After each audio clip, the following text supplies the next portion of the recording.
Hello everyone. In this video we will discuss questions related to novel जिसका नाम है A Portrait of the Artist as a Young Man। और इसमें हम discuss करेंगे इसके थीम के बारे में कि कभी कभी थीम से रिलेटेड क्वेश्चन आ जाता है कि व्हाट इज़ द थीम, और द टाइटल से रिलेटेड क्वेश्चन करेंगे। आफ्टर दैट इसमें जो फोकस पॉइंट्स है उनको डिस्कस करेंगे। ये क्वेश्चन इस तरीके से भी आता है, write a short note on the main themes of the a portrait of the artist as a young man. The main theme of portrait of a artist as a young man is truly indicated by the title. या फिर इस तरीके से पूछा जाता है, write a note on the plot construction of the novel. तो plot को कंस्ट्रक्ट करने में 3-4 चीज़ें इंपॉर्टेंट होती हैं, उसका टाइटल, उसका थीम और जो स्टोरीज चल रही हैं वही। तो मतलब क्वेश्चन इस तरीके से आएंगे और जो आंसर है आपका वो इसी तरीके से चलेगा। और इसमें हम एक और क्वेश्चन को डिस्कस करेंगे जिसका नाम है write a short note on the use of interior monologue by Joyce with reference to a portrait of artist as a young man. या फिर इसी क्वेश्चन को मोल्ड करके पूछा जाता है that how far is Joyce a stream of consciousness novelist, express your views with special reference to a portrait of young man. So start करते हैं। सबसे पहले हम बात करते हैं जो इसके टाइटल है कि जो इसका नाम है इतना बड़ा, इसका क्या ही मीनिंग है और ये क्या मीनिंग सजेस्ट करता है। A portrait of the artist as a young man. At the first sight the title of the novel seems strange and unusual, but on the close study it becomes clear that the title is highly appropriate. और appropriate क्यों है? क्योंकि complete जो novel है, ये जो main artist है, जो प्रोटोगोनिस्ट है, उसके आसपास ही घूमती नज़र आती है। Once a Joyce is said to have himself told one to his friend, quote and quote lines है, I haven't but this young man of very lightly have I, कि क्या ये जिसको मैंने कोट किया है अपनी नोवेल में, क्या ये मैं ही नहीं हूँ? Many writers have written about themselves, I wonder if any of them has been as candid as I have.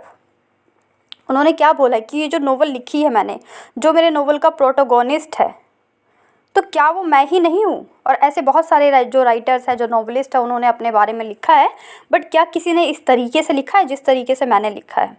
तो ये कहीं ना कहीं एक ऑटोबायोग्राफिकल एलिमेंट की तरफ भी इशारा करता है इसका ये टाइटल।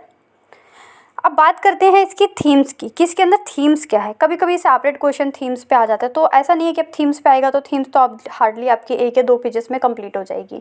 तो रेस्ट ऑफ द पेजेस में आप क्या करेंगे, थोड़ा सा नोवेल के बारे में बताएंगे, नोवेल के करेक्टर्स के बारे में बताएंगे कि इस पर्टिकुलर नोवेल में कौन कौन से करेक्टर्स हैं, उनका क्या रिलेशन है। आफ्टर दैट आप थीम्स के बारे में बताएंगे।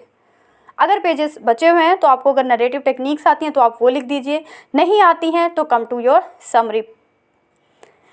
अब बात करते हैं इसकी थीम्स की। The main theme of the portrait is the portrayal of the development of a young man as an artist, कि किस तरह से किसी भी इंसान का डेवलपमेंट हो गया और वो क्या बन गया, एक आर्टिस्ट बन गया। Theme is well indicated in the title itself. और जो थीम है इसका, वो इसके टाइटल में ही एक्सप्लोर करती है अपने आप को। ये तो हो गई इसके थीम की बात। Obviously, we can conclude the novel enjoys self-portrait, कि ये जो नोवेल उन्होंने बनाई है इसमें उन्होंने अपने आप को ही पोर्ट्रे किया है, अपने आप को ही एलाबोरेट किया है with the help of character. As Elizabeth Drew point out at the end of A Portrait of the Artist as a Young Man, Joyce dated the book. ये डबलिन में 1904 में पब्लिश हुई थी। It was the result therefore of 10 years gestation and creation before it satisfied him that it was completed in the final form. Richard Ellman, ELLMAN, इन्होंने बोला है इस work के लिए, tells his biography of Joyce that he wrote the first sketch was when he was 21. Then extended is under the title Stephen Hero to over 1,000 pages, and this was completed in 1907. And immediately Joyce decided to scrap the whole things and recast the concentration it into the third of its length. With the present title, Joyce had his usual troubles over publication. Starting में इनको बहुत problems हुई because publications के लिए, इनकी जो book है उन्हें एक पब्लिशिंग हाउस होता है उसके लिए। And when it finally appeared in America in 1916 and in England the following year, its reception was very mixed. One reviewer called, एक रिव्यूअर ने क्या कहा, a study in garbage and another a brilliant and nasty variety of realism. किसी ने इनके work को garbage से compare किया इस वर्क को, और किसी ने इसे ब्रिलियंट बताया, एक नेस्टी वैरायटी बताई। But it was also hailed as one of the most remarkable confession outside Russia and French literature. Ezra Pound said it contained the best prose of creative invention. While the English magazine, जिसका नाम है The Nation, उन्होंने क्या कहा, called Joyce a new writer with a new form. I am repeating, The magazine, जिसका नाम है The Nation, इन्होंने जॉयस को बोला a new writer with a new form. अब बात आती है the point to be focused, किस बात पे फोकस करना चाहिए। The point to be focused is the according to Stephen Joyce as a artist has to necessary to be free and all external attachment, कि एक आर्टिस्ट को free होना चाहिए और जो अटैचमेंट है, जो लाइफ में एक्सटर्नल अटैचमेंट है, जो हमारे रिलेशंस होते हैं, उनसे फ्री होना चाहिए। And commitment in order to become a genuine artist, और कमिटमेंट नाम की चीज़ भी होनी चाहिए। तो यहाँ पे आप कुछ इवेंट्स को डिस्कस करोगे समरी से लाके, जब आपने इसकी समरी को किया होगा। तो ये तो बात हो गई जब क्वेश्चन आएगा प्लॉट कंस्ट्रक्शन का, या फिर जब मेन थीम से रिलेटेड पूछा जाएगा, या फिर इसके टाइटल को लेके क्वेश्चन पूछा जाएगा। नाउ डील करते हैं अपने नेक्स्ट क्वेश्चन को, और हमारा नेक्स्ट क्वेश्चन क्या है, write a short note on the use of interior monologue by Joyce with special reference a portrait of the young artist as a man. Interior monologue, और दूसरा क्वेश्चन क्या है, stream of consciousness novelist, इसके reference में अपना answer देना है। So start writing.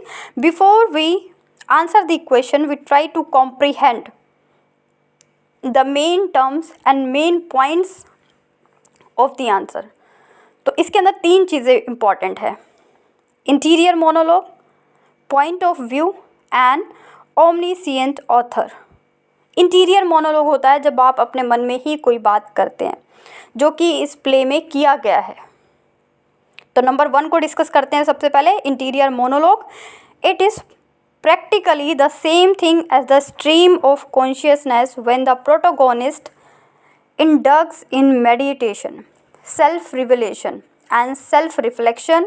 जब अपने आप से ही बात की, पास्ट, प्रेजेंट एंड फ्यूचर तीनों चीज़ों को मर्ज करता है कोई भी इंसान, या इस राइटर ने भी अपने थॉट्स में मर्ज किए, इंटीरियर मोनोलॉग में मर्ज किए।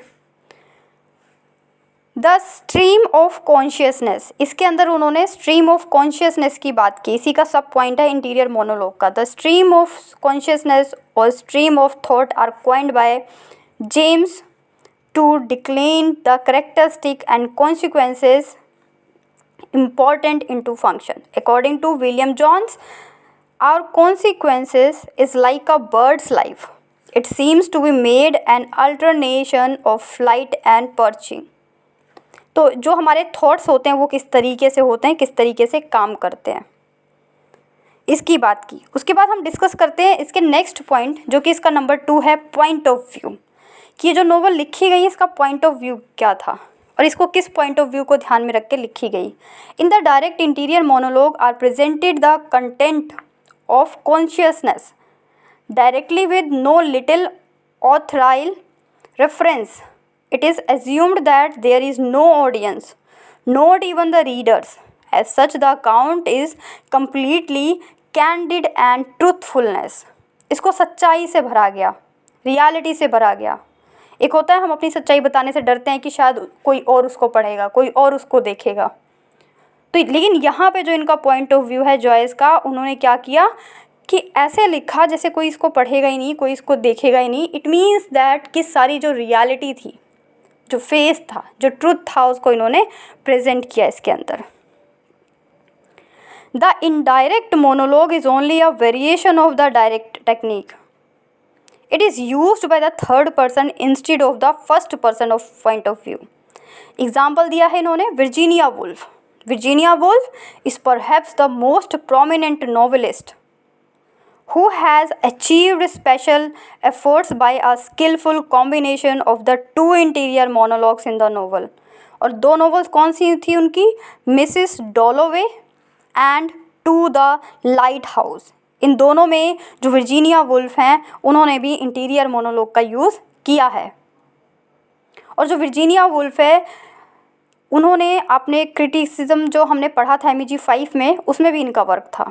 ए room of one's own.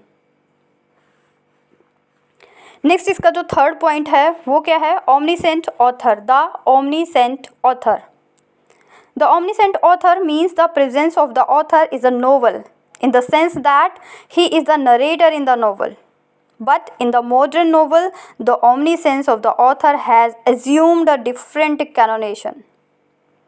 In all conventional fiction, the omniscience of the author is taken for granted. In the modern novel, his place has been taken by the omniscient narrator. The author has thus assumed the shape of an unseen omniscient. Dorothy Richardson made use of this technique in Pilgrimage. यहाँ पे एक example दिया इन्होंने Dorothy रेडसन का. उन्होंने भी इस technique का यूज़ किया था अपने वर्क पिलग्रिमेज में. James Joyce, Conrad, Virginia Woolf has also made the use of this technique. Virginia Woolf ने भी इसी टेक्निक का यूज़ किया था. The very first chapter of the Portrait reads like the interior monologue, as the way method of narration seems strange to a curious reader, especially to a reader habitual to the study of traditional novels. Once upon a time, जैसे कि हमेशा novels लिखी जाती हैं तो कुछ इस तरीके से. And a very good time there was a macaw coming down along the road, and this macaw that was down along the road met a little baby and named Tuku. तो इस तरह से टेक्निक्स का use इसमें किया गया है. It should be noted that Joyce has not applied the interior monologue technique on the stream of consciousness method to full extent, or Virginia Woolf or Richardson have done. Though Joyce is closely connected to the technique and is even deemed by many as being one of its originators, as Proust in France. Proust, Proust in France. तो ये इसके 3 points थे. और ये 3 points कब लिखने हैं? जब आपका कॉन्शियसनेस से रिलेटेड क्वेश्चन आएगा write a short note on the use of interior monologue वहाँ पे, या फिर जब क्वेश्चन आएगा how far is Joyce's stream of consciousness as a novelist, express your views in the special reference of Portrait to young artist. और इससे पहले हमने इसके थीम्स को डिस्कस किया, इसके टाइटल को डिस्कस किया. इसको छोड़ के जो भी क्वेश्चन आएगा आप उनको पढ़ लीजिए, अदरवाइज़ अपनी समरी को प्रेफरेंस दीजिए, उसको कीजिए. अगर आपने अब तक भी नहीं पढ़ा तो उसे पहले पढ़ लो, क्योंकि जब आपको स्टोरी आएगी then you are able to answer any question. कुछ भी आपसे पूछा जाए आप उसे लिख सकते हैं. So okay, keep study.